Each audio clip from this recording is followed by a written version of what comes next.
பெரியவா சரணம். பெரியவா வானொலியின் மாலை நிகழ்ச்சிகள் ஆரம்பமாகின்றன. இன்றைய எமது நிகழ்ச்சிகள் நித்திய குரு பாதுகா பூஜா, ஸ்ரீ ரா கணபதி அவர்கள் எழுதிய புத்தகத்தின் ஒளிவடிவம், ஆன்மீக உரை, மகா பெரியவா மகிமை, உபன்யாசம். பெரியவா சரணம். பெரியவா சரணம். அடுத்த நிகழ்ச்சி நித்திய குரு பாதுகா பூஜை. शुक्लां भरदरं विष्णुं शशिवर्णं चतुर्भुजं प्रसन्नवदनं ध्यायेत् सर्वविघ्नोपशान्तये। ममोपात्त समस्त दुरितक्षयद्वारा श्री परमेश्वर प्रीत्यर्थं गुरुप्रसाद सिद्ध्यर्थं गुरुप्रीत्यर्थं गुरुपादपूजाम् अद्य करिष्ये। गुरुर्ब्रह्मा गुरुर्विष्णुर्गुरुर्देवो महेश्वरः गुरुः साक्षात् परब्रह्म तस्मै श्रीगुरवे नमः। अपारकरुणासिन्धुं ज्ञानदं शान्तरूपिणं श्रीचन्द्रशेखरगुरुं प्रणमामि मुदान्वहम्। सदाशिवसमारम्भां शङ्कराचार्यमध्यमाम् अस्मदाचार्यपर्यन्तां वन्दे गुरुपरम्पराम्. எல்லோரும் குருவை பெரிவாளை தியானம் பண்ணிண்டு அர்ச்சனை பண்ணுவோம். அஷ்டோத்திரம்.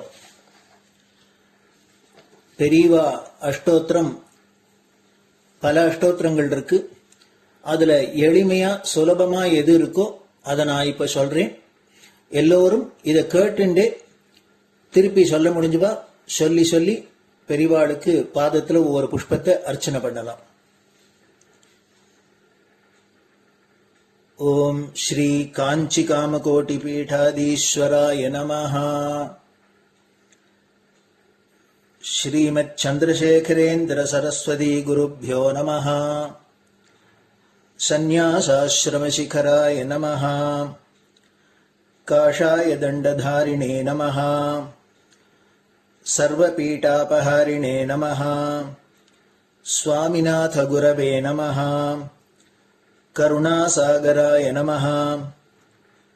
जगदाकर्षण शक्तिमते नमः. सर्वचराचर हृदयस्थाय नमः.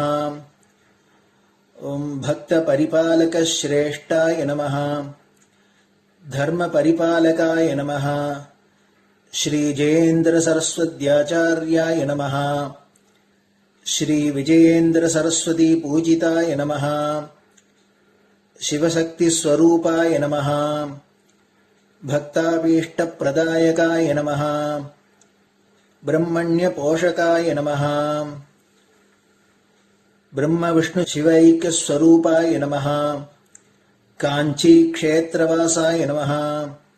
कैलाश शिखरवासाय नमः. स्वधर्म परिपोषकाय नमः.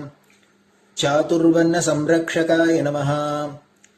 लोकरक्षण संकल्पाय नमः. ओम ब्रह्मनिष्ठापराय नमः. सर्वपापहराय नमः. धर्मरक्षक संतुष्टाय नमः. भक्तार्पितधन स्वीकर्त्रे नमः. सर्वोपनिषत् सारज्ञाय नमः. सर्वशास्त्रगम्याय नमः. सर्वलोक पितामहाय नमः. भक्ताभीष्ट प्रदायकाय नमः. ब्रह्मण्य पोषकाय नमः. नानाविध पुष्पार्चितपताय नमः. रुद्राक्ष क्रीडधारिणे नमः. भस्मोद्दोलित विग्रहाय नमः. सर्वज्ञाय नमः. सर्वचराचर व्यापकाय नमः. अनेक शिष्य परिपालकाय नमः. मनश्चाञ्चल्य निवर्तकाय नमः. अभयहस्ताय नमः. भयापहाय नमः. यज्ञपुरुषाय नमः. यज्ञानुष्ठान रुचिप्रदाय नमः. यज्ञसम्पन्नाय नमः. यज्ञसहायकाय नमः.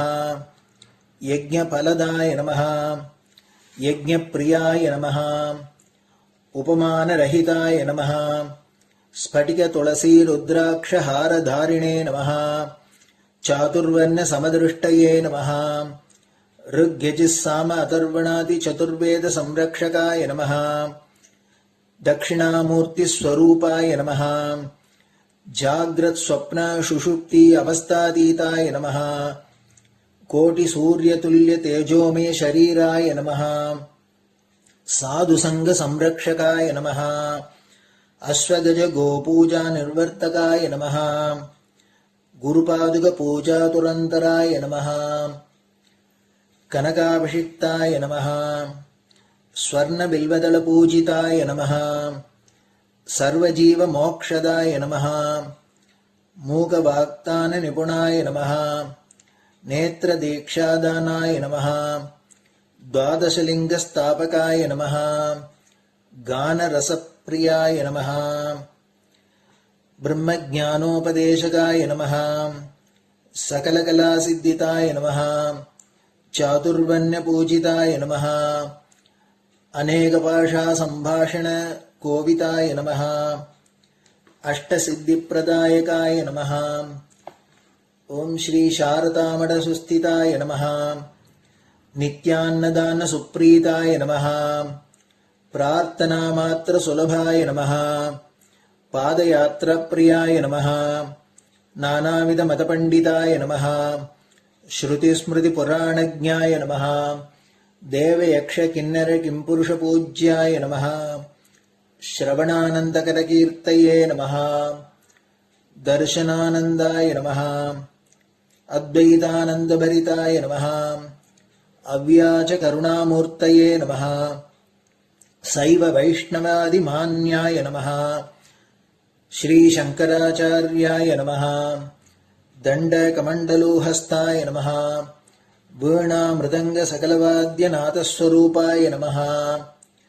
रामकथारसिकाय नमः वेदवेदाङ्ग आगमादिसकलकलासतस्प्रवर्तकाय नमः हृदयगुहाशयाय नमः शतरुद्रीयवर्णितस्वरूपाय नमः केदारेश्वरनाथाय नमः अविद्यानाशकाय नमः निष्कामकर्मोपदेशकाय नमः लघुभक्तिमार्गोपदेशकाय नमः लिङ्गस्वरूपाय नमः सालग्रामसूक्ष्मस्वरूपाय नमः कालड्यां शङ्करकीर्तिस्तम्भनिर्माणकर्त्रे नमः जितेन्द्रियाय नमः शरणागतवत्सलाय नमः श्रीशैलशिखरवासाय नमः डमरुकनादविनोदाय नमः वृषभारूढाय नमः दुर्मदनाशकाय नमः आभिचारिकदोषहर्त्रे नमः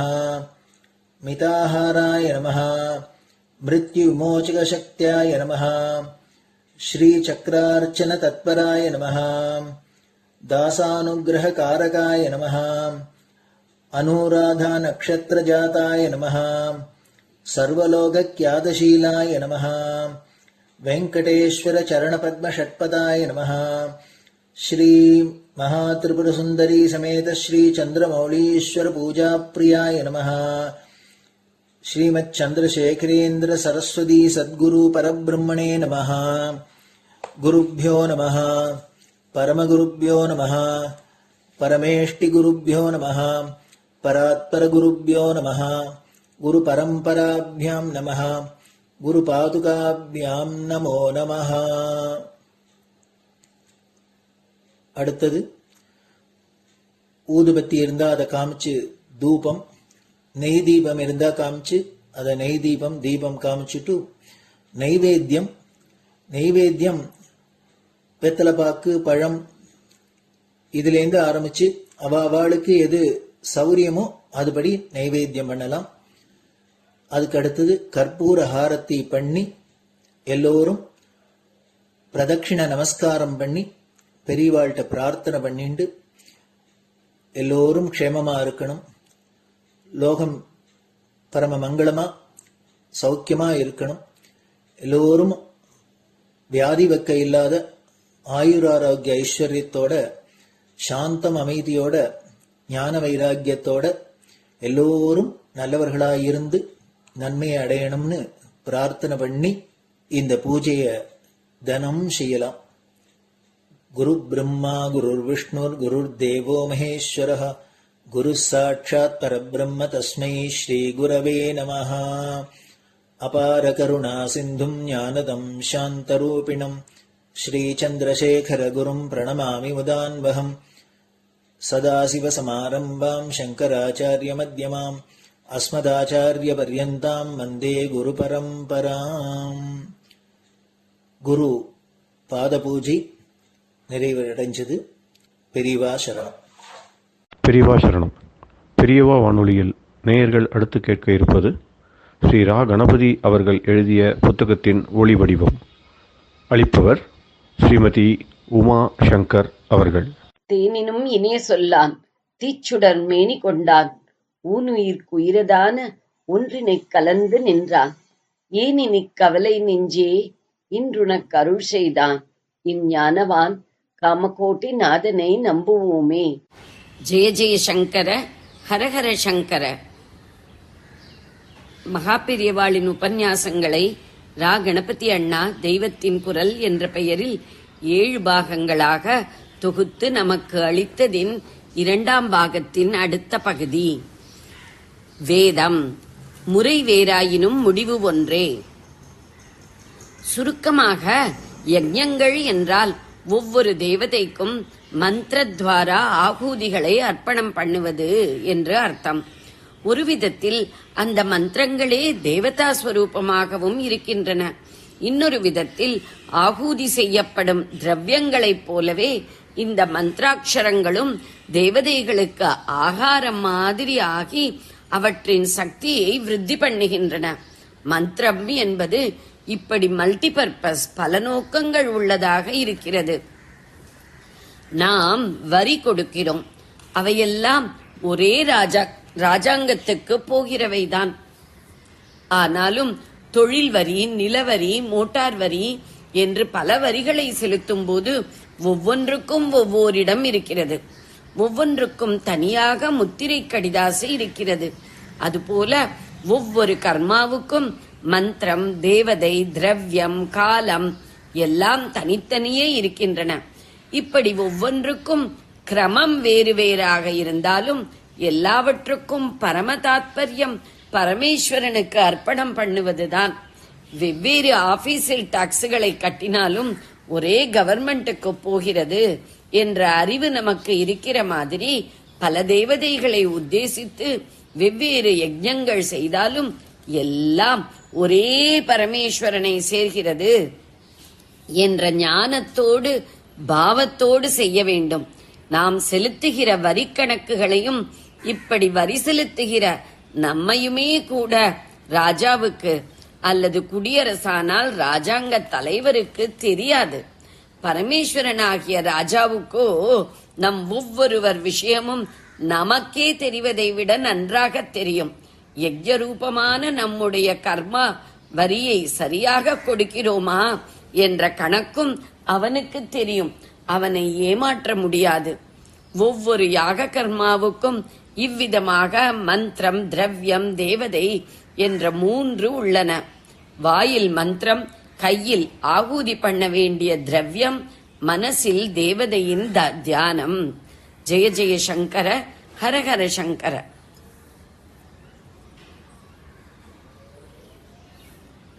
பெரியவா சரணம். இந்நிகழ்ச்சியின் அடுத்த பகுதி நாளை மாலை இதே நேரத்தில் ஒளிபரப்பாகும். பெரியவா சரணம். பெரியவா சரணம். பெரியவா வானொலியில் நேயர்கள் அடுத்து கேட்க இருப்பது திரு கவிக்கண்ணன் அவர்களின் ஆன்மீக உரை. பெரியவா சரணம். ராம் ராம். ஸ்ரீ குருப்யோ நம. ஜெய ஜெய சங்கர ஹர ஹர சங்கர. பெரியவா வானொலி நேயர்கள் அனைவருக்கும், மகா பெரியவாவுடைய பக்தர்கள் அனைவருக்கும் அடியேன் கவிக்கண்ணனின் அன்பு கலந்த நல்வாழ்த்துக்கள். ஜெய ஜெய சங்கர ஹர ஹர சங்கர. ஸ்ரீ குருப்யோ நம. குருவருளும் திருவருளும் 18வது பகுதி. இன்னைக்கு போன பகுதியில் யது மகாராஜாவை தேடி போய் அனுகிரகம் பண்ண தத்தாத்திரேய அவதூதரை பார்த்து, நீங்கள் எப்போதும் சந்தோஷமாக இருக்கீங்களே, எந்த ஒரு வெறுப்பும் இல்லாத இருக்கீங்களே, வேண்டுதல் வேண்டாமே இருக்கிறீங்களே, எப்போதும் தேஜஸ்வியாகவும் அறிவாளியாகவும் பொறுமைசாலியாகவும் உலக மக்கள் அத்தனை பேரும் விரும்புபவர்களாகவும் அத்தனை பேரும் உடைய மரியாதைக்கு உரியவராக நீங்கள் இருக்கல. இதனுடைய ரகசியம் என்ன? இப்படி சந்தோஷமாக நீங்கள் எந்த கவலையும் இல்லாத திரியிறல, ஆடை கூட இல்லாத நீங்கள் பாட்டு போயிட்டு இருக்காது, சாப்பாட்டை பற்றி கூட கவலைப்படுறதில்லை, யாரும் கௌரவம் வைக்கிறாளா வைக்கலையான்னு கவலைப்படலையே. இதுக்கு எல்லாம் என்ன காரணம்? எனக்கு நீங்கள் சொல்லணும். சொல்கிறேன்னு சொல்லி ஆரம்பிக்கிறார். எப்படி சொல்கிறார் அப்படின்னா, உலகத்தில் நம்மளை நல்வழிப்படுத்தணும்னா ரொம்ப முக்கியம் நல்ல நடத்தை. அந்த நல்ல நடத்தை வரணும்னா முக்கியமாக நல்ல குடியில் பிறந்தவனாக இருக்கணும். அந்த நல்ல குடியில் பிறந்தவனுக்கு அப்பா அம்மா நல்லபடியாக அமையணும். அதுக்கப்புறம் அவனுக்கு கூட இருக்கக்கூடிய நண்பர்கள் நல்ல சுற்றுச்சூழலாம் நல்லபடியாக அமையணும். அது மாத்திரம் இல்லாத அவனுக்கு நல்ல நண்பர்கள் சேர்றதோட நல்ல ஆச்சாரியனும் கிடைக்கணும். நல்ல அருமையான ஆச்சாரியன் கிடைச்சி அவர் எதையுமே எதிர்பாராதவராக சிஷ்யனுடைய முன்னேற்றத்தில் மாத்திரமே ஈடுபாடு உடையவராக அந்த சிஷ்யனை கடத்தேற்றத்திலேயே தன்னை முழுக்க அர்ப்பணித்தவராக இருக்கணும். அந்த சிஷ்யனுக்கும் குருக்கிட்டேருந்து எவ்வளவு நல்லதெல்லாம் கற்றுக்கலாமோ கற்றுண்டு நல்லவனாக வாழணுங்கிற எண்ணம் இருக்கணும். இத்தனையும் இருந்து குரு அருளும் இருந்துடுத்துன்னா திருவருளும் தானே சேர்ந்து வர எல்லா சந்தோஷமும் சௌக்கியமும் தானாகவே வந்துடும்ப்பா. நானும் அதைத்தான் பண்ணேன், எனக்கு அதுதான் கிடைச்சிது. எனக்கு நல்ல ஆச்சாரியர்கள் அமைந்தார்கள். யார் உங்கள் குருன்னா? என்னோடய குரு தானே, ஒருத்தர் இல்லைப்பா, 24 பேர் எனக்கு குரு அப்படின்னா. அப்படியா, 24 பேர்கிட்ட போய் நீங்கள் படித்தேளான்னு? இல்லை, நான் 24 பேர்கிட்ட போய் படிக்கலை. 24 பேரையும் நான் என்னுடைய வாழ்க்கையில் தினமே சந்திச்சுட்டு தான் இருக்கேன். அப்படி நான் வாழ்க்கையில் என்னுடைய பிரயாணத்தின் போது வாழ்க்கை பயணத்திலே நான் சந்தித்தவர்கள் இவர்களெல்லாம். இவர்கள்கிட்டேருந்து நான் கற்றுண்டேன். அடாடாடாடா, இத்தனை பேரை பார்த்து இத்தனை பேர்கிட்ட நீங்கள் கற்றுண்டு ரொம்ப ஆச்சரியமாக இருக்கேன். சொல்லுங்க, எனக்கு கொஞ்சம் விவரமாக சொல்லுங்க அப்படின்னா, விவரம் பார்த்தானே சொல்கிறேன் பாரு, வரிசையாக எண்ணிக்கோ. முதல்ல மண், ரெண்டாவது வாயு காற்று, மூணாவது ஆகாயம், அதுக்கப்புறம் நீர் தண்ணி, அதுக்கப்புறம் அக்னி. இப்போ நிலம், நீர், காற்று, நெருப்பு, ஆகாயம், பஞ்சபூதங்களும் சொல்லிட்டார் 5. 6வது சந்திரன், 7வது சூரியன், 8வது புறா, அப்புறம் மலைப்பாம்பு. ராஜாக்கு ஆச்சரியம், என்ன புறா கிட்டேருந்து கத்துன்றா, மலைப்பாம்பு கிட்டேருந்து கத்துனா? இன்னும் கேளு, கடல் கிட்டேருந்து கத்துண்டேன், விட்டில் பூச்சி கிட்டேருந்து கத்துண்டேன், தேனி கிட்டேருந்து கத்துண்டேன், யானை கிட்டேருந்து கத்துண்டேன், தேன் எடுக்கிறானே அவங்கிட்டேருந்து கத்துண்டேன், மானை பார்த்து புரிஞ்சுண்டேன், அப்புறம் மீன் இருக்க அதை பார்த்து கூட கத்துண்டேன், திங்களைன்னு ஒரு வேசி அவகிட்டேருந்தும் நான் பாடம் கத்துண்டேன், குரா அப்படின்னு சொல்லிட்டு ஒரு பறவை, அந்த பறவை இருக்க அதுக்கிட்டேருந்து நான் சில பாடம் கற்றுனேன், சிறுவர்கள் பாலர்கள் குழந்தைகள் அவகிட்டேருந்து சிலது கற்றுனேன், கன்னி பெண் அவளை பார்த்து சில பாடம் கற்றுனேன், இந்த அன்பு தொடுக்கிறானே அவனை பார்த்து, வேடன் அவனை பார்த்து கற்றுனேன், பாம்பு சர்ப்பம் இதை பார்த்து கற்றுனேன், அப்புறம் சிலந்தி பூச்சியை பார்த்து கற்றுனேன், குளவி இருக்கு பார்த்தியா அதை பார்த்து கற்றுனேன். இத்தனை பேரும் எனக்கு வாழ்க்கையில் 24 ஆச்சாரியர்களாக இருந்து எனக்கு பல படிப்புகளெல்லாம் கற்றுக் கொடுத்தார்கள். யயாதி மன்னனே, யயாதியனுடைய வம்சத்தில் தோன்றிய வீர புருஷனே, நான் எப்படி வாங்கிட்டு என்னென்ன கற்றுண்டேன்றது உனக்கு தெரிஞ்சுக்கிறதுக்கு ஆசையாக இருந்ததுன்னா இப்போ நான் சொல்கிறேன் கேளு அப்படின்னு சொல்கிறார். என்ன சொல்கிறாருன்னா, முதல்ல ஆரம்பிக்கிறார். என்ன ஆரம்பிக்கிறார் அவர்? ஃபஸ்ட்டு மண்ணுக்கிட்டேன்னு கற்றுனுங்கிறார். மண்ணுன்னா என்ன அப்படின்னு கேட்டால் இந்த இடத்துல பூமின்னு எடுத்துக்கணும். மண்ணுக்கிட்டேருந்து கற்றுண்டேன், இந்த பூமி கிட்டேருந்து கற்றுண்டேன். பூமி கிட்டேருந்து என்ன கற்றுண்டேன் அப்படின்னார். பூமி கிட்டேருந்து பொறுமையாக கற்றுண்டேன். இந்த பூமி அத்தனையும் தாங்கிறது, எவ்வளோ பாரத்தையும் தாங்கின்னு இருக்கு. இப்போ நாம்ளே பார்க்குறோமே, யுகாந்திரமாக பார்த்தாக்க அப்போ இருந்த மக்களுக்கு இப்போ இருக்கிற ஜனத்தொகை இந்தியாவிலேயே 133 கோடி ஜனங்கள் இருக்கா அப்படிங்கிற. இப்போ மொத்தம் அகில உலகத்தையும் சேர்த்தா கிட்டத்தட்ட ஒரு 500-600 கோடி இருப்பா அப்படின்னு தோன்றது பார்த்தாக்க. இத்தனை பேரையும் தாங்கிறது அது மாத்திரம் இல்லாது எத்தனை மிருகங்களை தாங்கிறது, எத்தனை பறவைகளை தாங்கிறது, எத்தனை மரங்களை தாங்கிறது, மலைகள், சமுத்திரம், அடேங்கப்பா அத்தனையும் தாங்கக்கூடிய இந்த பூமியானது எப்பாவது அழுத்துக்கிறதோ இல்லையே, எப்பாவது தண்ணிக்குள்ளே முழுகி போகிறேன்னு சொல்கிறதோ இல்லை, எப்பாவது என்னால் எனக்கு முடியல அப்படின்னு சொல்லி சுவாமிகிட்ட போய் என்னை காப்பாற்றுங்க, என்னை விட்டுடுங்க, என்னால் வாழலாம் தாங்க முடியலன்னு சொல்கிறதோ இல்லை, சொல்லலை. அத்தனையும் பொறுமையாக தாங்கிறது. பொறுமையாக தாங்கிறதோட மாத்திரம் இல்லை, ஒருத்தன் ஒரு பக்கம் தோண்டி கறி எடுக்கிறேங்கிறான், இன்னொருத்த ஒரு பக்கம் தோண்டி வைரம் எடுக்கிறேங்கிறான், இன்னொருத்த என்னன்னா தங்கத்தை எடுக்கிறேங்கிறான், வெள்ளி எடுக்கிறேங்கிறான், உலோகங்கள் எடுக்கிறேங்கிறான். இப்படி ஒருத்தர் அங்கங்கே தோண்டி சுரங்கங்கள்லாம் தோண்டி அதுலேருந்து பல பொருள்கள்லாம் எடுத்து இன்னும் சில பேர் தன்னுடைய வசதிக்காக குழா போடுறதுக்கு, சாக்கடை கட்டுறதுக்கு எல்லாம் பண்ணுறான். அவன் குப்பையெல்லாம் தூக்கி வாரி பூமி மேலே போடுறான். எத்தனை அக்கிரமங்கள், அநியாயங்கள், அவமதிப்புகள் பண்ணாலும் அத்தனை பொறுமையாக அந்த பூமாதேவி இருக்கா இல்லையா? திருவள்ளுவர் கூட என்ன சொன்னார்? அகழ்வாரை தாங்கும் நிலம் போல தம்மை இகழ்வாரை பொறுத்தல் தலைன்னு சொன்னார் இல்லையா? அதாவது தன்னை தோண்டி துன்பப்படுத்தக்கூடிய மனுஷாலெல்லாம் தாங்கக்கூடிய அந்த பூமியை மாதிரி நாமளும் நம்ம இகழ்ந்து பேசுபவர்களானாலும், நம்மளை தூஷிப்பவர்களானாலும், நமக்கு தீமை செய்பவர்களாக இருந்தாலும் அவர்களையும் பொறுத்து கொண்டு இருப்பது தான் உண்மையான ஒரு பூமாதேவி மாதிரி நம்ம இருக்கிறது தான் அதுக்கு பொறுமை, க்ஷமா அப்படின்னா பொறுமையோடு இருக்கிறது அப்படின்றத பற்றி ரொம்ப அழகாக பூமிக்கிட்டேருந்து எப்படி நான் பொறுமையை கற்றுண்டேன். அதனால தான் என்னை எதுவுமே பாதிக்காது. போற்றுவார் போற்றலும் தூற்றுவார் தூற்றலும் என்னை ஒரு நாளும் பாதித்ததே கிடையாதுன்னு ரொம்ப ஆச்சரியப்பட்டு போயிட்டான். பூமிக்கிட்டேருந்து இவ்வளோ கற்றுக்க முடியுமா அப்படின்னு ராஜா. அப்புறம் அப்படின்னா பூமிக்கு அடுத்தது என்ன அப்படின்னா காற்றுக்கிட்டேன்னு என்ன கற்றுண்டேள் அப்படின்னு கேட்டாங்க. சொன்னால் காற்றுக்கிட்டேன்னு தானே சொல்கிறேன் கேளு. இந்த காற்று ஒரு இடத்துல நிலையாக இருக்கிறது இல்லை. அது மாதிரி நாமளும் ஒரு இடத்துல நிலையாக இருக்கிறது இல்லை, போயிட்டே இருக்கோம். தேச சஞ்சாரம் பண்ணியிருக்கோம், ஒரு இடத்துல இன்னொரு இடத்துல போகிறோம். போகிற இடம் எல்லாமே ஒரே மாதிரி இருக்கும்னு சொல்ல முடியாது. காற்று மலைப்பகுதியில் இருக்கும், காற்று பாலைவன பகுதியில் இருக்கும், காற்று ஆற்று படுகை பக்கத்தில் இருக்கும். ஆற்றை கடந்து போகும்போது ஜில்லுன்னு ஆகும், நல்ல பாலைவனத்தில் இருக்கும்போது உஷ்ணமாகும். அதே மலைப்பிரதேசத்தில் இருக்கும்போது அது ஒரு மாதிரியாக வாசனையோடு இருந்துருக்கும். இப்படி பலவிதமான இது அந்த காற்றுக்கு இருந்தாலுமே அந்த காற்று நல்ல வாசனையும் சுமந்து வரும். அதே சமயத்தில் அந்த காற்று கெட்ட வாசனைகளையும் சுமந்து வரும். எதை சுமந்துட்டு வந்தாலும் அதை அங்கங்கேயே விட்டுரும். ஒன்றையும் தன்னோட ஒட்டிக்காது. காற்று மேலே எதுவுமே ஒட்டவே ஒட்டாது. இப்போ மனுஷனுடைய உடம்புக்குள்ளே போன அந்த காற்று 5 விதமாக மாறும். பிராணன், அபானன், வியானன், சமானன், உதானன்னு மாறி 5 விதமான வேலையை செய்யும். திருப்பி 5 வெளியில் போயிடும்.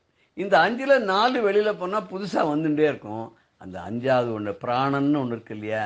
அந்த பிராணங்கிறத மாத்திரம் வெளியில் போயிடுத்துன்னு சொன்னால் ஆத்மாவும் கூடவே போயிடும். சூக்ஷ்ம சரீரம், காரண சரீரம் கூடவே வெளியில் போயிடும். எங்கே போகும்? தன்னுடைய கர்மாவுக்கு தகுந்த மாதிரி அடுத்த பிறவி என்னவோ அதை பார்த்து நோக்கி அது பாட்டுக்கு போயிடும். எப்படி அந்த காற்றுக்கு எதுவுமே ஒட்டாதோ, அதோட ஒரு வாயு ஒரு இடத்துல என்ன துர்க்கந்தம் இருக்கோ சரி, அது மேலே தன் மேலே ஒட்டினாலும் ஒட்டாட்டாலும் அதையும் தாங்கிட்டு அதை பற்றி லட்சியம் பண்ணாத போகிறது.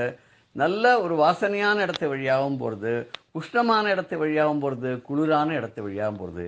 அப்படி எதுக்குமே பயப்படாத, எப்படிப்பட்ட சூழ்நிலையாக இருந்தாலும் கடந்து போகிற மாதிரி நாமளும் சுக துக்கங்களை எல்லாம் கடந்து, நன்மை கெடுதல் எல்லாம் கடந்து, நல்லவர்கள் கெட்டவர்கள்லாம் கடந்து, எங்கே இனிமையான இடம், இனிமையற்ற இடம், இது எல்லாத்தையும் கடந்து நம்ம கொஞ்சம் கூட அதில் நம்ம ஒட்டு உறவு எதுவுமே கொள்ளாமல் காற்று எங்கே திரிந்தாலும், அதே போல் யோகியானவர் எங்கே திரிந்தாலும் அங்கங்கே இருக்கக்கூடிய குணதோஷங்களால் பாதிக்கப்படாமல் ஒரு நல்ல மனத்தையோ ஒரு கெட்ட மனத்தையோ அந்த காற்று தாங்கி சென்றாலும் அதோடு ஒன்றி போகாதற்கு போல இருக்கணும், எதனையும் ஒட்டி கொள்ளாமல் இருக்கணும் அப்படின்னு கற்றுண்டேன்னு சொன்னார்.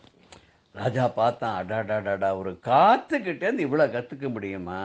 அப்புறம் என்ன பண்ணேள் அப்படின்னு. அடுத்தது நான் ஆகாயத்துக்கிட்டேருந்து கற்றுண்டேன். ஆகாயத்துக்கிட்டேருந்து என்ன கற்றுண்டேள் அப்படின்னு கேட்டேன். சொன்னால் காற்று ஆகாயத்தில் தான் இருக்கு. காற்று மாத்திரமா ஆகாயத்தில் இருக்கு?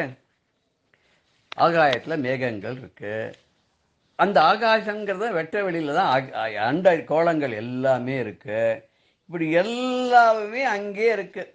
அந்த அந்த ஆகாசத்துல மேகங்கள் வருது, காற்று வருது, எல்லாம் வருது. ஆகாஷாத் வாயுன்னு சொல்லியிருக்கு இல்லையா? ஆகாசத்துலேருந்து வாயு வருது. வாயு அக்னி, அக்னி ஆபஹா, ஆப பிருத்திவின்னு சொல்ற மாதிரி ஒன்றுலேருந்து ஒன்று வந்தது. அந்த ஆகாசத்துல தான் இத்தனை இருக்கு. இத்தனை இருந்தாலும், மேகம் வந்தாலும், அது இருந்தாலும், இது இருந்தாலும் ஆகாசம் பாதிக்கப்படுறதே இல்லை. எல்லாம் அதனுள் இருக்கிறது. அதுவும் எல்லாவற்றிலும் இருப்பது போல் தெரிகிறது. ஆனால் ரெண்டுமே உண்மை இல்லை. அதுக்குள்ளேயும் எதுவும் இல்லை, அதுவும் எதுக்குள்ளேயும் இல்லைங்கிற மாதிரி நம்மளும் எதுலேயும் இன்வால்வ் ஆகக்கூடாது. எதுக்குள்ளேயும் நம்ம மாட்டிக்கூடாது, எதுவும் நம்மகிட்ட மாட்டக்கூடாது. அப்படி நம்ம பற்றுதல் இல்லாத இருக்கணும்னு கற்றுண்டேன்னு. அப்புறம் அடுத்தது தான் தண்ணீர். தண்ணீர்கிட்டேருந்து என்ன கற்றுண்டேன் இல்லைங்க? தண்ணீர்கிட்டேருந்து என்னத்தை கற்றுக்க முடியும் அப்படின்னா, தண்ணீர்கிட்டேருந்து என்ன கற்றுனேன்னு கேட்குறியா? தண்ணீர் சுத்தமான தண்ணி. அந்த சுத்தமான தண்ணி அதனுடைய குணம் அது. அந்த தண்ணி எப்படி எனக்கு ஒரு நல்ல பாடங்களை கற்றுக் கொடுத்தது அப்படின்றத நீ உற்று கவனித்தா தான் அது நான் புரியும். அதை பற்றி நான் கொஞ்சம் விளக்கமாக உனக்கு சொல்கிறேன். தண்ணீர் இல்லாத உலகத்தில் யாருமே இருக்க முடியாது. காற்று இல்லாத இருக்க முடியாது, தண்ணீர் இல்லாத இருக்க முடியாது. ரெண்டும் எல்லா ஜீவராசிகளுக்கும் கண்டிப்பாக அவசியமான தேவை. அக்னி, நெருப்பு, அதுவுமே எல்லாருக்கும் தேவை. இப்போ நான் உனக்கு நீர், நெருப்பு இந்த ரெண்டை பற்றியும் தெளிவாக விவரமாக நான் சொல்கிறேன். கவனத்தோடு கேட்டுக்கோ அப்படின்னு சொல்கிறார்.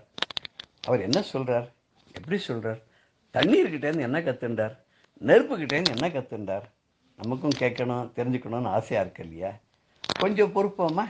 ஒரு வாரம், அடுத்த வாரம் இதை பற்றி விரிவாக தத்தாத்திரேய அவதூதர் எப்படி எது மகாராஜாக்க நீரை பற்றி, அக்னி பற்றி, மேலும் பல அவருடைய குருமார்கள் யார் யார்கிட்ட, சந்திரன், சூரியன், இப்படி ஒத்தொத்தொட்டன்னு புறாக்கிட்டேருந்தெல்லாம் எப்படி என்னென்ன கற்றுண்டாருங்கிறத நம்ம தொடர்ந்து பார்க்கலாம். தத்தாத்திரேயருடைய உபதேசத்திலேருந்து பார்க்கும்போது நமக்கு நிறைய விஷயங்கள் கிடைக்கும். அந்த 24 குருமார்கள்கிட்டேருந்து அவர் என்னென்ன கற்றுண்டாருங்கிறத நம்ம சொல்கிறதுக்கே கிட்டத்தட்ட 4-5 வாரம் ஆகும் போல தான் தெரியுது. தொடர்ந்து அடுத்த வாரம் நம்ம பார்க்கலாம்.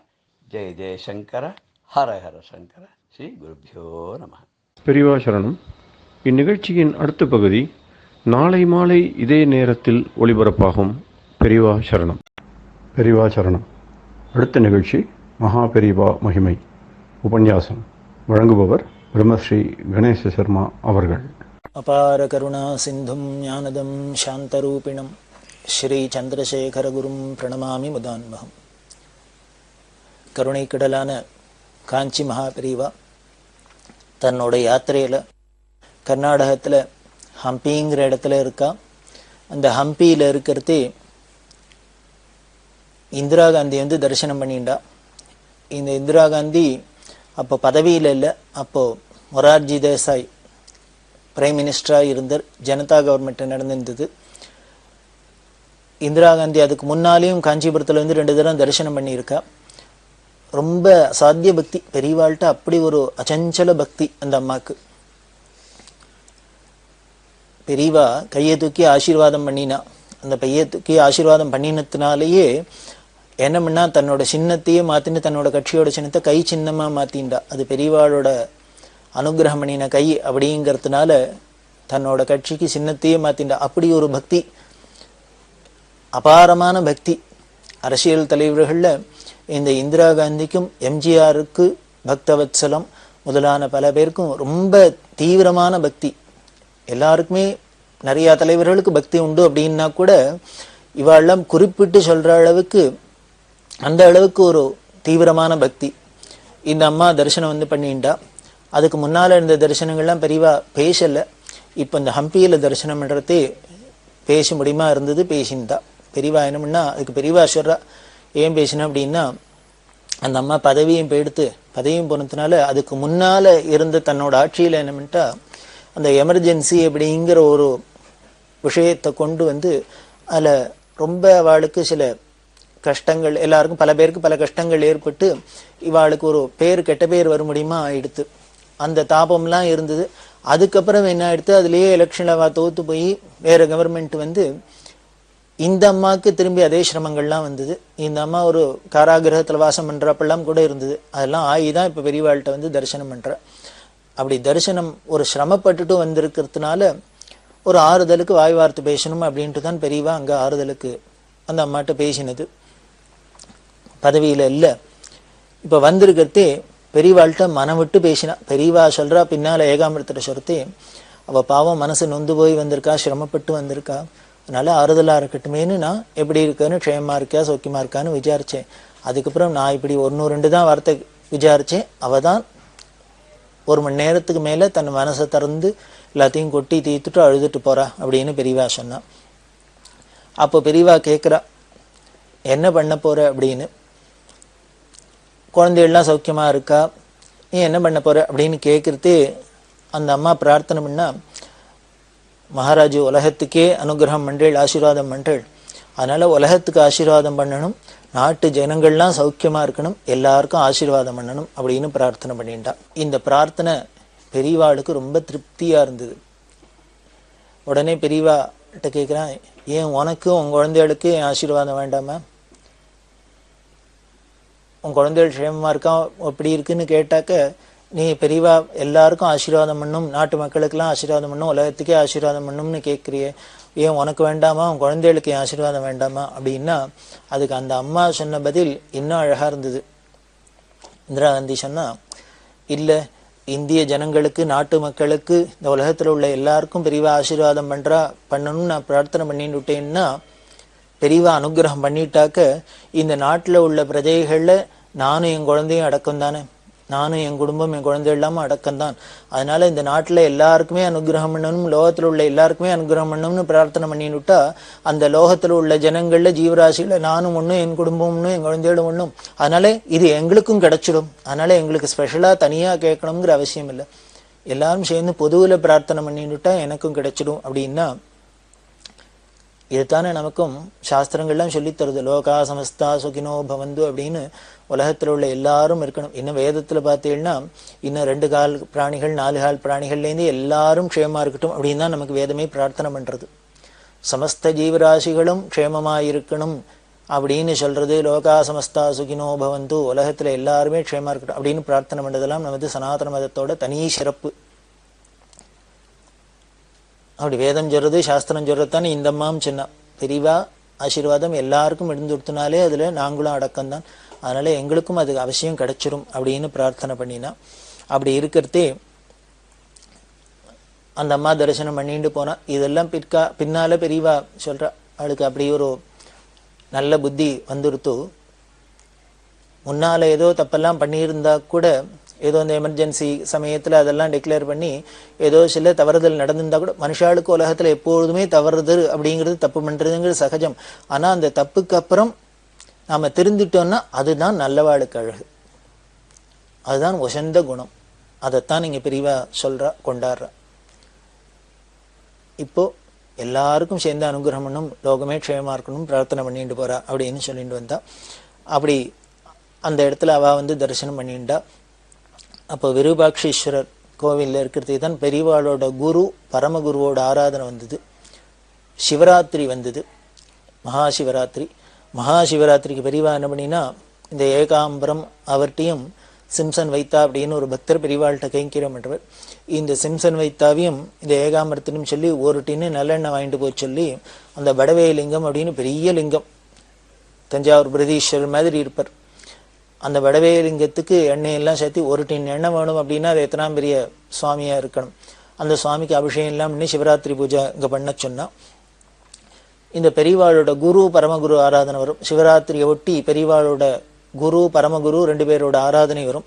இந்த 2 பேர் ஆராதனை 2 ஆராதனையும் முன்னாலேயே சொன்னோம், பெரியவா தங்கி இருக்கிற இடத்துல பக்கத்தில் இந்த விருபாட்சீஸ்வர மடம் வித்யாரண்ய மடம் இருக்குன்னு. அங்கே சௌரியமாக இருந்ததுனால இந்த கர்நாடகாவில் உள்ள வேத வித்துக்கள் எல்லாமே சொல்லி 32 பேரை வச்சு ஆராதனை ரொம்ப விமர்சையாக நடந்தது. அப்படி ஆராதனை நடக்கிறதே அந்த ஆராதனை சமயத்தில் வித்வத் சதஸ் நடந்தது. காரணம், பெரியவாளோட பரமகுரு அத்வைத சபா அப்படின்னு நிறுவி இந்த அத்வைத சாஸ்திரம் வளர்றதுக்கு பல விதத்திலையும் கைங்கரியம் பண்ணியிருக்கார். அதனால அவருக்கு ஆராதனைன்னா என்ன, அவருக்கு பிராமணாவை வரிச்சு நாம் இனிமேல் தட்சிணை கொடுக்குறோம், ஆகாரம் பண்ணி வைக்கிறோம், வஸ்திரம் கொடுக்குறோம், சொர்ண வெள்ளி கொடுக்குறோம், அதெல்லாம் இருக்கட்டும். இருந்தால் கூட அந்த குருநாதர் என்ன சொன்னாரோ ஆசை பண்ணாரோ அதுக்கு வேத சாஸ்திரத்துக்கு என்னென்ன கைங்கரியம் பண்ணணும்னு நினைச்சாலோ அதையும் அந்த தினத்தில் பண்ணினாதான் அவளுக்கு இன்னும் பூர்ண திருப்தி இல்லையா? நம்ம அப்பா அம்மா திதி அப்படின்னா சாத்தம்னா நம்ம சாஸ்திரோக்தமாக சாத்தம் பண்ணுறோம், அது ஒரு பக்கம் அவசியம் பண்ணத்தான் வேணும். அப்படியும் அவள் திருப்தி அடைகிறா. இதுக்கு மேலே அவளுக்கு என்ன திருப்தினர்? அவள் சொன்ன நல்லதெல்லாம் நம்ம ஃபாலோ பண்ணுறது, கடைபிடிக்கிறதே அவளுக்கு இன்னும் பரம சந்தோஷம் ஏற்படுறது, பரம திருப்தி ஏற்படுது, அந்த ஆத்மாக்கள் சாந்தி அடையிறது. அதுதான் நம்ம முக்கியமாக கற்றுக்கணும். இது எதுக்கு நான் குறிப்பிட்டு சொல்றேன் அப்படின்னா, தன்னோட குரு பரமகுரு ஆராதனையில பெரியவா உடனே வித்வத் சதஸ் வைக்கிறா அப்படின்னா ஆராதனைக்கும் வித்வத் சதஸ்க்கும் என்ன சம்பந்தம் அப்படின்னு நமக்கு தோணலாம். அந்த பரமகுருநாதர் தான் இந்த அத்வைத சாஸ்திரம் தழைச்சிருக்கு, எல்லாருக்கும் ஞானம் ஏற்படுறதுக்கு அத்வைத சபானெல்லாம் ஏற்பாடு பண்ணினவரா இருந்ததுனால அவர் அந்த சமயத்துல அவரை ஸ்மரிக்கிற தினத்துல அவர் சொன்ன காரியத்தையும் பண்ணணும் அப்படிங்கிறதுனாலேயே இந்த வித்வான்கள்லாம் வச்சு இந்த வித்யாரண்யர் சன்னதியில வித்வத் சதஸ் நடத்தினா.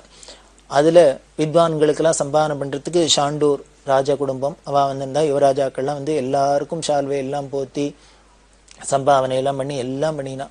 அதுல ஏகாம்பரத்துக்கு ரொம்ப சந்தோஷமா இதை தெரிவிச்சு பெற என்னன்னா, இப்படி ஒரு பெரிய வித்யாரண்யர் சன்னதியில பெரியவாள் சந்நிதியில அவ ஏற்பாடு பண்ணி பெரியவாளோட குருநாதல் ஆராதனை தினத்துல வித்வத் சதஸ் நடக்கிறது. பல வித்வான்கள்லாம் வந்து எல்லாரும் அந்த வித்வத் சதஸ்ல கலந்துன்னு சம்பாவனைக்கா அந்த இடத்துல இந்த ஏகாம்பரமும் உபனிஷத்துலாம் சொன்னார் அப்படிங்கிறதுனால பாராயணம் பண்ணினதுனால இவருக்கும் ஷால்வையெல்லாம் போட்டு மரியாதை பண்ணினா. அது அவர் பரம சந்தோஷமா பாக்கியமா எடுத்துக்கிறார். நமக்கு ஒரு சந்தோஷம் தானே இருக்கும். ஈஸ்வரனே குருநாதரே நம்மளையும் ஒரு பொருட்டா மதிச்சு நமக்கும் ஒரு சந்தோஷப்படுறாப்புல நம்மளையும் ஒரு கௌரவப்படுத்துறா அப்படின்னா அது ஒரு பெரிய கௌரவம்னா. எந்த அவார்டு வேணா கிடைச்சிடும். இது மாதிரி குரு பிரசாதம் கிடைக்குமா? கிடைச்சதேன்னு அவருக்கு பரம சந்தோஷம். இப்படி இல்லாம இருக்க பெரியவா ஒரு நாளைக்கு ஒரு தசமி அப்படின்னு சொல்லலாம். அந்த தசமியில ராத்திரி பார்த்தா 1:30 மணி இருக்கும். 1:30 மணிக்கு பெரியவாளும் விஸ்ராந்திக்கு போயிருக்கா. எல்லாரும் கூட கைங்கரியம் பண்ணாலும் படுத்துன்னு விட்டா. இப்படி படுத்துன்னு இருந்தா கூட என்ன பண்ணும், பெரியவா சன்னதியில என்னமோ உள்ளூர நமக்கு ஒரு பயபக்தி இருந்துட்டே இருக்கும். அப்படி ஆத்துல என்னமோ அசந்து படிச்சுன்னு தூங்குறாப்பெல்லாம் அங்க தூங்க முடியாது, தூக்கம் வராது. முதல்ல என்ன சௌரியம் இருந்தா கூட வராது, என்னமோ ஒரு பயம் பக்தி இருக்கும். அது மாதிரி தான் இவன் என்ன பண்ணார், திடீர்னு முழிச்சு பார்த்தார். ஏகாம்பரம் முழிச்சு பார்த்தா பெரியவாளை காணும். ராத்திரி 1:30 மணி இருக்கும். பெரியவா காணுமே அப்படின்னு உடனே இவருக்கு தூக்கி ஏறுபட்டது. ஏந்துன்னு பார்த்தாக்க பெரியவா அந்த கோவிலுக்கு, அதாவது இந்த விருபாட்சேஸ்வரர் கோவிலுக்கு பின்பக்கம் தானே தங்கியிருக்கானோ, அந்த பின்பக்கத்து கோவில் வாசல்கிட்ட போய் நிற்கிறா பெரியவா. இவர் உடனே ஓடினார். எதுக்கு ராத்திரி 1:30 மணிக்கு வந்து பெரியவா இங்கே வாசல்கிட்ட நிற்கிறான்னு. பெரியவாளும் மௌனத்துல இருக்கா. இவர் என்ன பண்ணினார், பெரியவா இங்க வந்து நிக்கிறத பார்த்தோன்னு இந்த கூட கைங்கரியம் என்றவாளுக்கு அந்த அப்படியே பெரியவாளோட இந்த நிலவு சொல்லி தெரியும். உள்ளுக்குள்ள மனசுல என்ன பெரியவா நினைக்கிறா, என்ன அவளுக்கு ஆசை அப்படிங்கிறது இவாளுக்கு பார்த்த மாத்திரத்திலேயே புரிஞ்சிடும். அந்த பாரிஷதர்களுக்கெல்லாம் அதுதானே ஒரு பெரிய பிளஸ் பாயிண்ட், அதுதானே பெரிய வரப்பிரசாதம். அதனால இவர் என்ன பண்ணினார், பெரியவா இப்ப எங்கேயானு கிளம்புறாளான்னர், யாத்திரை கிளம்புறாளான்னு. உடனே பெரியவா ஆமான்னு தலையாட்டினா. பெரியவா சரணம். இந்நிகழ்ச்சியின் அடுத்த பகுதி நாளை மாலை இதே நேரத்தில் ஒளிபரப்பாகும். பெரியவா சரணம். பெரியவா சரணம். அடுத்த நிகழ்ச்சி திருவாசக இன்னிசை. வழங்குபவர் ஸ்ரீ சத்குருநாத தேசிகர் அவர்கள். பெரியவா சரணம். திருச்சிற்றம்பலம். அச்சப்பத்து புற்றில் வாழ் அறவும் அஞ்சேன் பொய்யர்தம் மெய்யும் அஞ்சே கற்றைவார் சடையம் அண்ணல் கண்ணுதல் பாதம் நன்னி மற்றும் ஓர் தெய்வம் தன்னை உண்டு என நினைந்து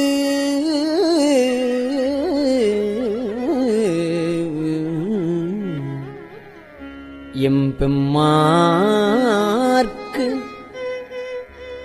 அற்றில்லாதவரைக் கண்டால் அம்ம நாம் அஞ்சுமாறே.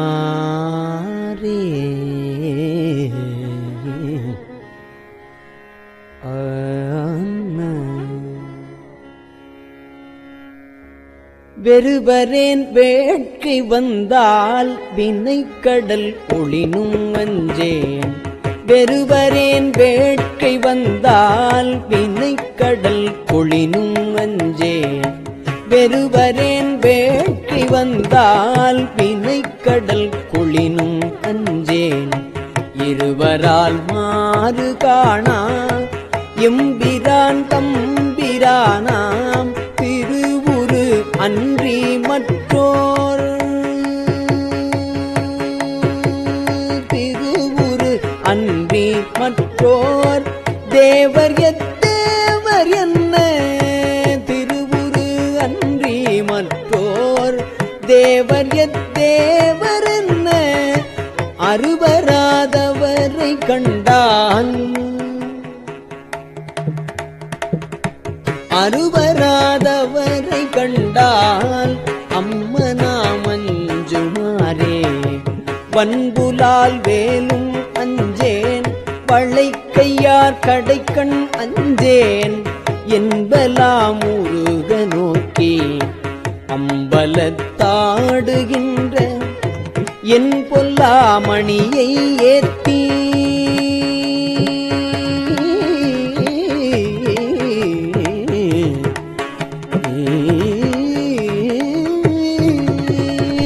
என் பொல்லாமணியை ஏத்தி இனிதருள் பருக மாட்டா அன்பிலாதவரை கண்டால். அன்பிலாதவரை கண்டால் அம்மனாம் அஞ்சுமாறே.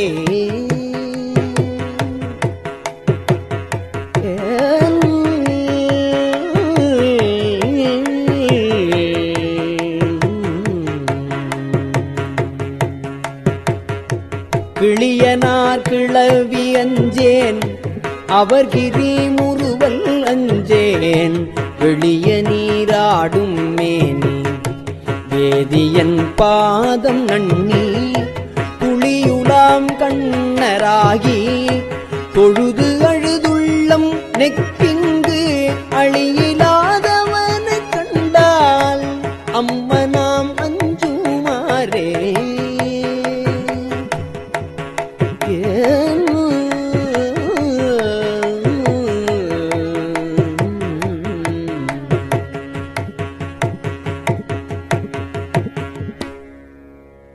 பிணியலாம்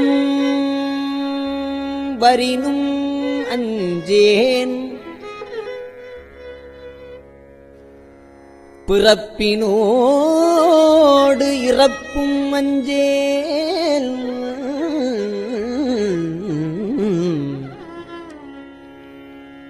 துணி நிலாணியினான் தன்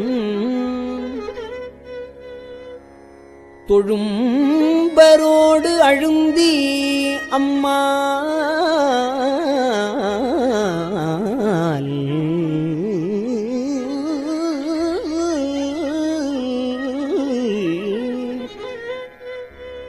துணி நிலாணினான் தன் தொழும்பரோடு அழுந்தி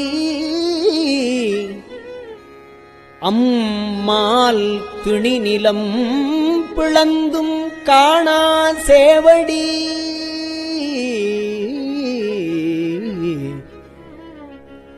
அம்மாள்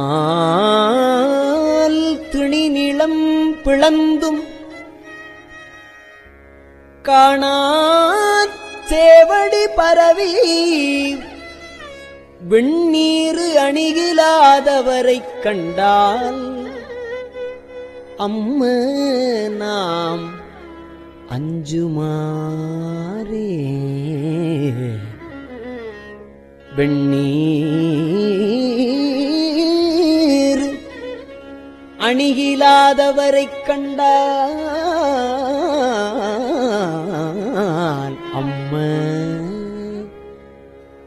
நாம் அஞ்சுமாறே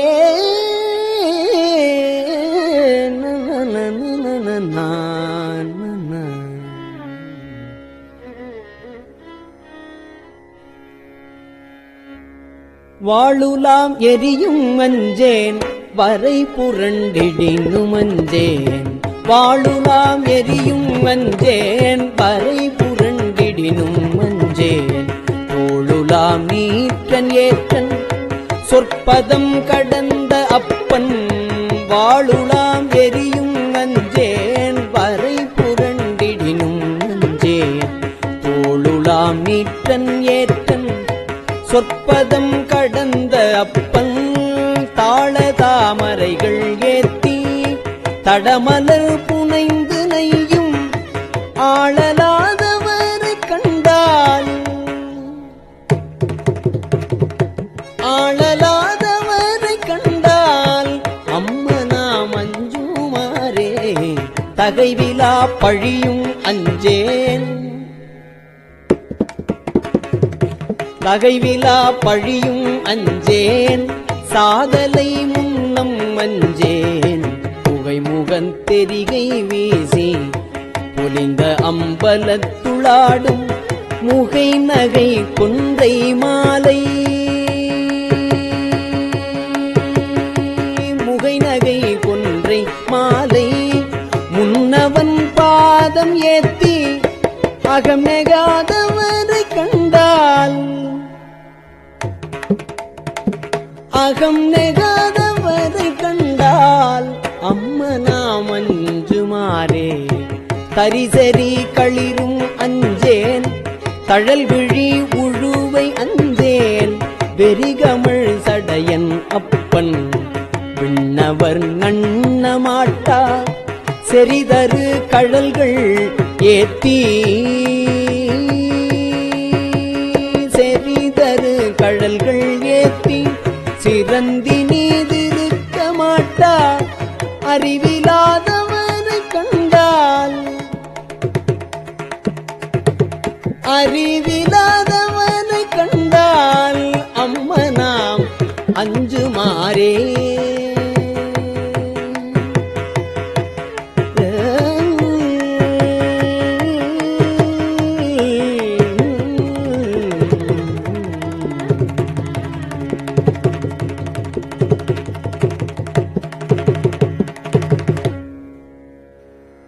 மஞ்சுளாம் உருமும் அஞ்சேன் மன்னரோடு உறவும் அஞ்சேன் நஞ்சமே அமுதமாக்கும் நம்பிரான்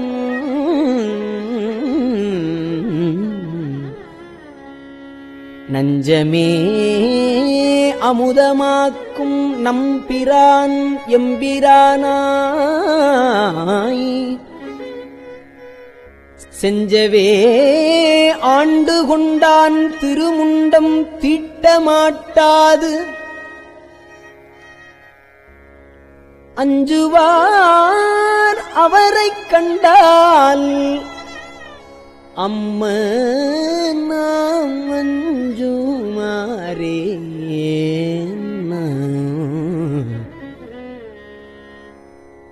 திருமுண்டம் தீட்டமாட்டாது அஞ்சுவார் அவரைக் கண்டால் அம்ம நாம்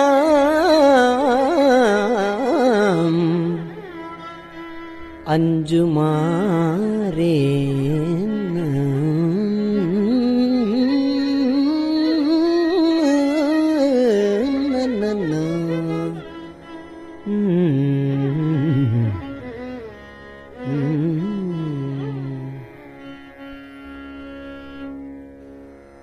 கோணிலாவாளி அஞ்சேன் கூற்றுவன் சிற்றம் அஞ்சேன்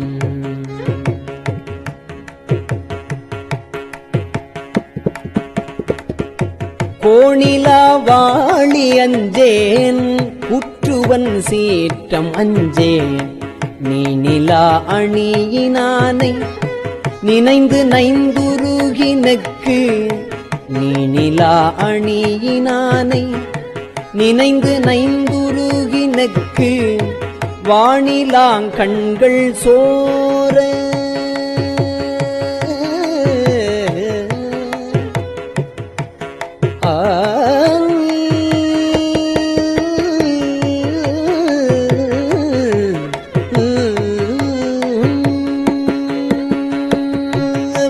வானிலாங்கண்கள் சோர வாழ்த்தி நின்றேத்த மாட்டா வானிலாங்கண்கள் சோர வாழ்த்தி நின்று ஏத்த மாட்டா ஆனலாதவரை கண்டால்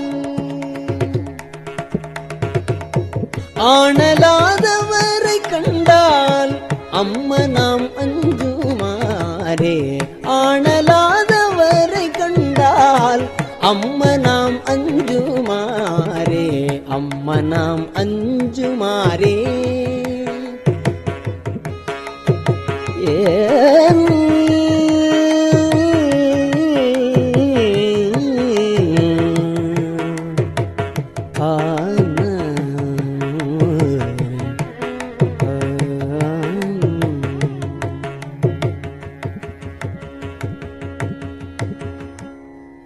திருச்சிற்றம்பலம்.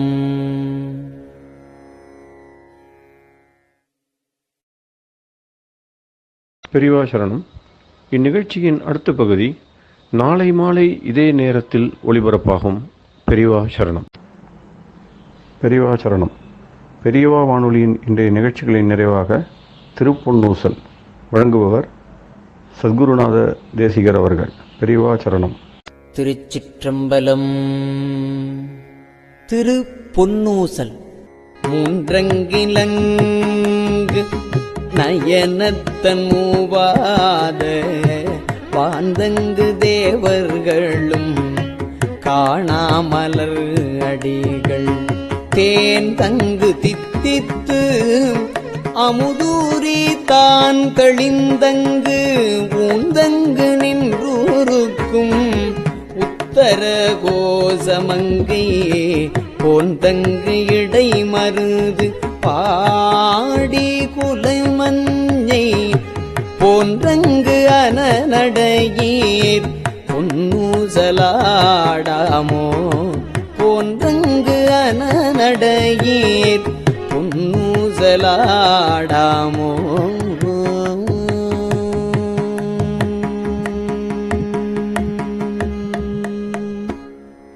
திருச்சிற்றம்பலம்.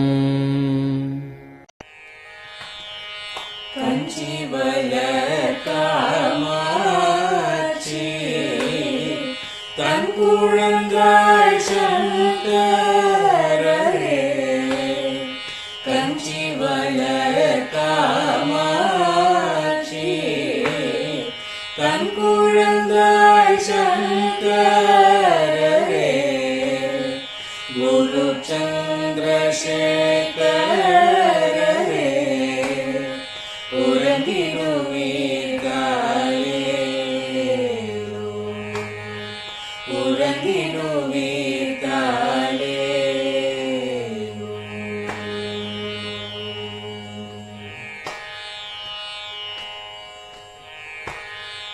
ஆதிகுரு சங்கரராய் அன்றொரு நாள் வந்தவரே 68 ஏகபதி காலே ஏழுலகும் பூப்பவரே காப்பவரே கரப்பவரே எல்லோர்க்கும் அருள்பவரே உலகினுவித்தாரே அயனுடனே மாலவனோ தேடிய பொற்பதமே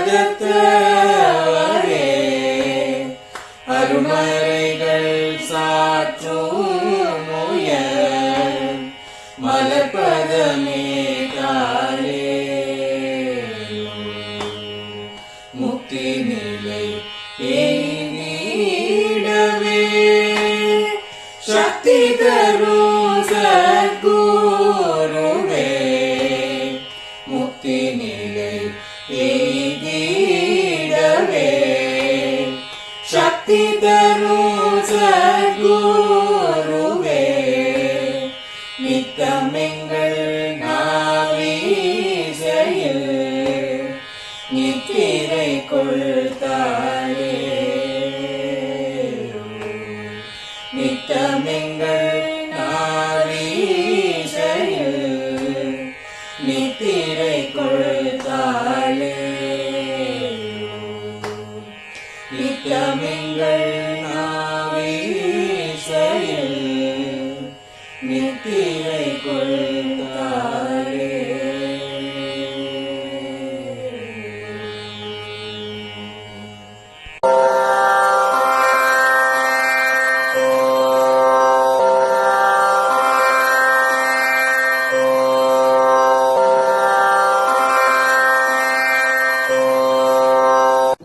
பெரியவா சரணம்.